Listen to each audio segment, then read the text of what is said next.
बालमित्रांनो, मी मेघना काळे माझ्या यूट्यूब चॅनलमध्ये आपण सर्वांचं स्वागत करते. आज आपण बघणार आहोत बँक्स अँड सिंपल इंटरेस्ट मधील वर्ड प्रॉब्लेम्स कसे सॉल्व करायचे. For example, Shrikant deposit 85,000 rupees for 2.5 years at 7 PCPA. What is the total interest he received at the end of period? आता यामध्ये काय दिलेलं आहे की श्रीकांतनी 85,000 रुपीज बँकेमध्ये डिपॉझिट केलेले आहे ॲट 7 PCPA, म्हणजेच रेट ऑफ इंटरेस्ट हा किती असणार आहे, 7 रुपीज. आता हा जो रेट ऑफ इंटरेस्ट आहे हा प्रत्येक 100 रुपयावर असणार आहे आणि आपल्याला फाइंड आउट करायचं आहे total interest he received at the end of period. म्हणजे 2.5 years झाल्यानंतर त्याला 85,000 रुपीज प्रिन्सिपलवर किती इंटरेस्ट मिळणार. सगळ्यात पहिले आपल्याला यामध्ये दिलेल्या टर्म्स राईट डाऊन करून घ्यायचे. 85,000 रुपीज त्यांनी डिपॉझिट केले आहे, म्हणजे त्याची मूळ रक्कम आहे जिला आपण म्हणतो प्रिन्सिपल, आणि आपण इंडिकेट करतो पी या लेटरनी. प्रिन्सिपल दिलेला आहे ₹85,000. त्यानंतर इयर्स दिलेला आहे, म्हणजे टाइम दिलेला आहे, पिरियड दिलेला आहे 2.5 year. 2.5 year. आता हा मिक्स नंबर दिलेला आहे, याला आपण इम्प्रॉपर फ्रॅक्शन मध्ये कन्व्हर्ट करूया. क्रॉस मल्टिप्लिकेशन 2 × 2 4 प्लस हा न्यूमरेटर दॅट इज 5/2. म्हणजेच आपल्याला 2.5 वर्षाचा पिरियड आहे, 2.5 yearsचा पिरियड आहे, म्हणजेच दॅट इज 5/2 years.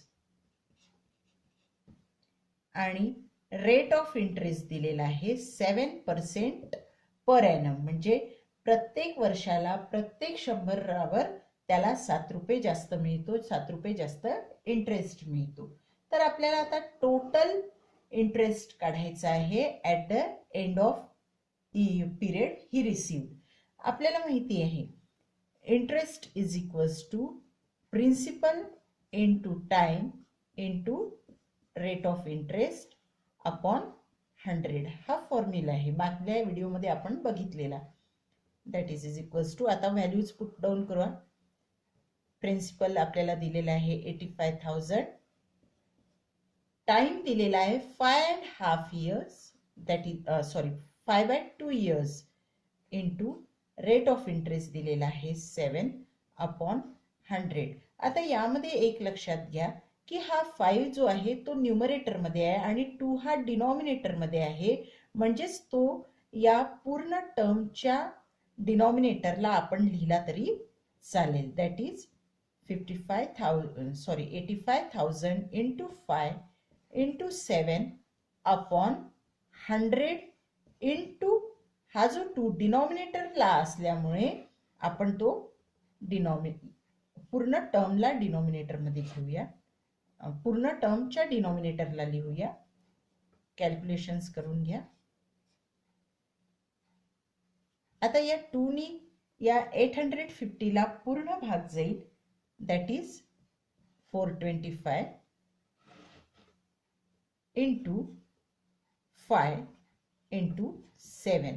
आता या 2 नी आपण या 850 ला पूर्ण भाग दिल्यानंतर येईल 425 इंटू या उरलेल्या दोन terms that is 5 into 7.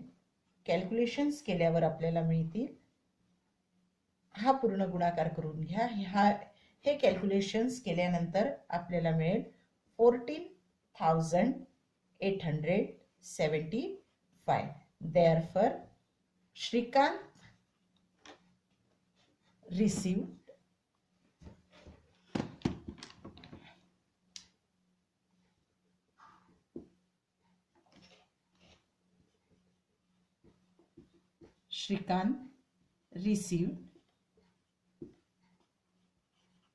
rupees 14,875 at the end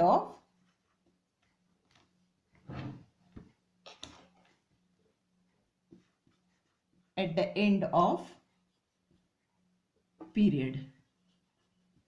म्हणजेच श्रीकांतला 14,875 इतका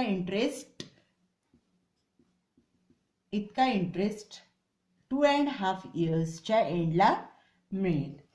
याचप्रमाणे आता आपण अजून एक एक्झाम्पल घेऊया. लताबेन borrowed some money from a bank at a rate of 10% per annum interest for 2.5 years to start a cottage industry.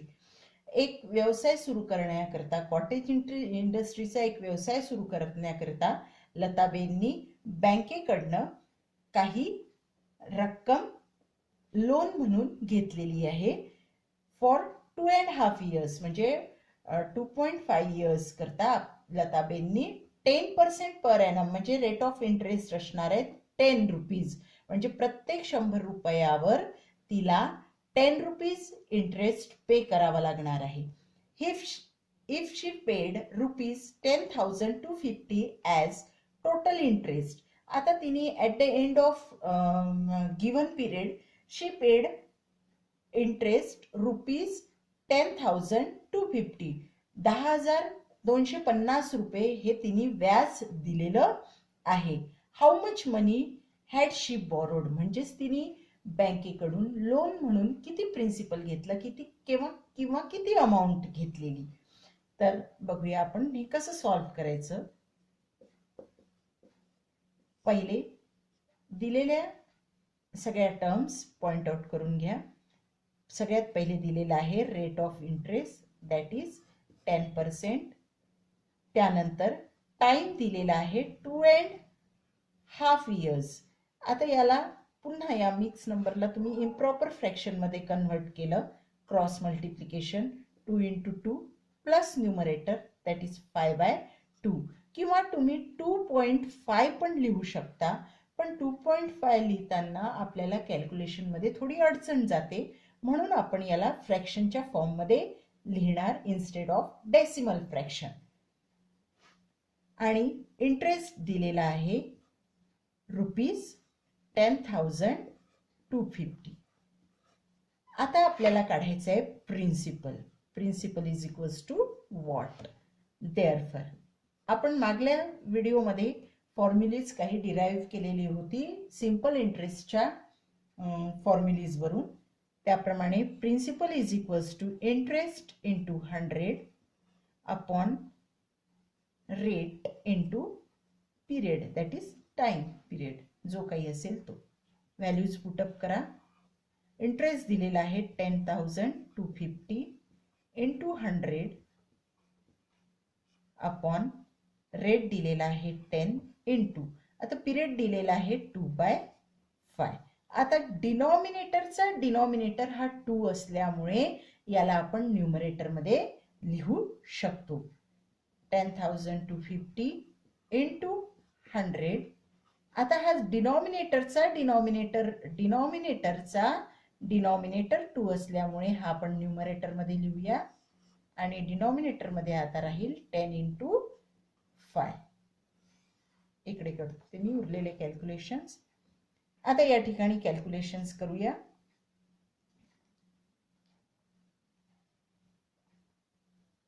या 5 या 2 नी मी पहिले या 10 ला भाग देईल दॅट इज 5 येईल. या 5 नी मी पुन्हा या 100 ला भाग देईल दॅट इज 20. आणि या 5 नी पुन्हा या 20 ला भाग दिला तर कसे येईल 4. म्हणजेच आपल्याला therefore P is equals to काय येत आहे 10,250 इंटू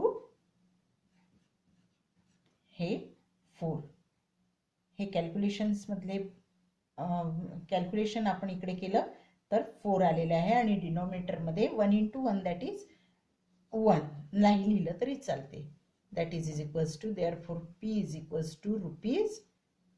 हे मल्टिप्लिकेशन केल्यानंतर येईल आहे 41,000. म्हणजेच तिने बँकेकडनं 41,000 रुपीज घेतले, ज्यावर तिने 2.5 इयर नंतर 10% प्रमाणे 10,250 हा इंटरेस्ट पे केलेला आहे. देअरफॉर आन्सर लिहून घेऊया. देअरफॉर लताबेन borrowed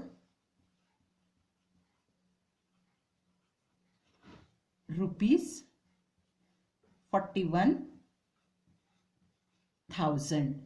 याप्रमाणे तुम्ही वर्ड प्रॉब्लेम करताना फक्त एवढं लक्षात घ्यायचं की नेमकं गणितामध्ये काय विचारलेलं आहे आणि काय दिलेले आहे, काय व्हॅल्यूज दिलेले आहे त्या पॉइंट आउट करायच्या. इयर्स म्हटलं की नक्कीच तो पिरियड असणार. पर्सेंट पर ॲनम म्हटलं म्हणजेच तो रेट ऑफ इंटरेस्ट असणार, म्हणजेच आरची व्हॅल्यू असणार. आणि त्यानंतर दिलेल्या व्हॅल्यूज मांडून आपण काय काढायचं आहे ते फाइंड आउट करायचं आणि त्याप्रमाणे फॉर्म्युलेज लिहून त्यामध्ये व्हॅल्यूज पुट डाऊन करायच्या आणि कॅल्क्युलेशन्स करायचे. याप्रमाणे तुम्ही हे सहज वर्ड प्रॉब्लेम सोडवू शकता. थँक्यू.